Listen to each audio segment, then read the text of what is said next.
It just happens. There's no pinpoint reason why you're turning the ball over. Don't ask dumb questions. Well, it could be coach. It could be coach. It's not coach that's turning the ball over. It's us out there playing. Period. Come on, man. Watch out. Get on my plane. There you go, Jeremy Maclin showing some of the frustration of the Philadelphia Eagles. When you're 1-4, every question's a stupid question. Get out of my face.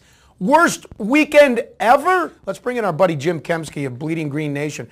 Is the Daily News over-exaggerating, or is this the worst weekend ever in Philly sports there, Jim?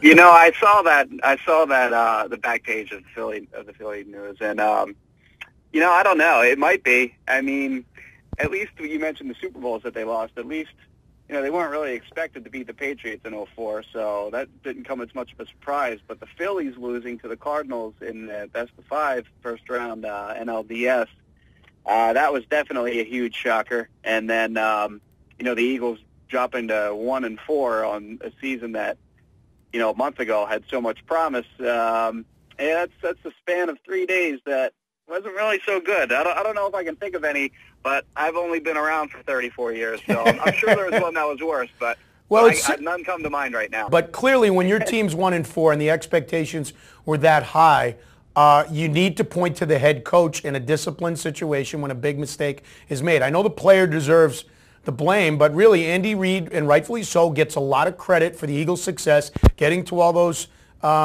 NFC championship games and building quarterbacks, everybody from Michael Vick and Donovan McNabb and everything else. But it does go to the head coach. I mean, the blame needs to start there, doesn't it? He's had a brutal season, and I'm a big Andy Reid proponent. He's really brought a lot of success to the Eagles franchise, but on the season, he's just had a god-awful season. And you start with the Giants game, and I'm not one to kind of micromanage play calling, but there was a series where they were near the goal line, and it was 1st and goal from the 1 or 2, and they run the ball to Owen Schmidt in first down, who's probably your 12th best option on the team, and then they run a QB sneak with their concussed quarterback, and then they go back to Owen Schmidt on 3rd down. They don't get it.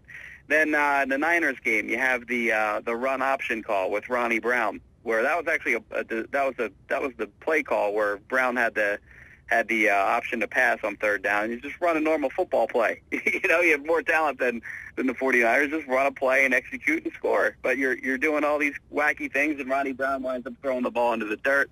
Niners recover the field goal. The Eagles get nothing. Then you have at the end of the half against the Bills game, in case you guys didn't see the game up there, the Eagles had the ball at the 26, and I believe there were 8 or 9 seconds left. And, you know, normally you kick a field goal there because the chances of you scoring from the 26-yard line and, you know, the chances of you scoring on one play from the 26-yard line are far less than what happened, which is Vic dropped back to pass. The receivers ran their routes. Nothing was there. Vic hung on to it probably for a little bit too long, threw the ball out of the back of the end zone. It appeared that there was a second left. The Bills had a little home cook in there. They let the time run off, and everyone went to the locker room. They got nothing. So those are three major game-changing calls that Reid influenced that wound up being losses. He's just had a really bad year this year.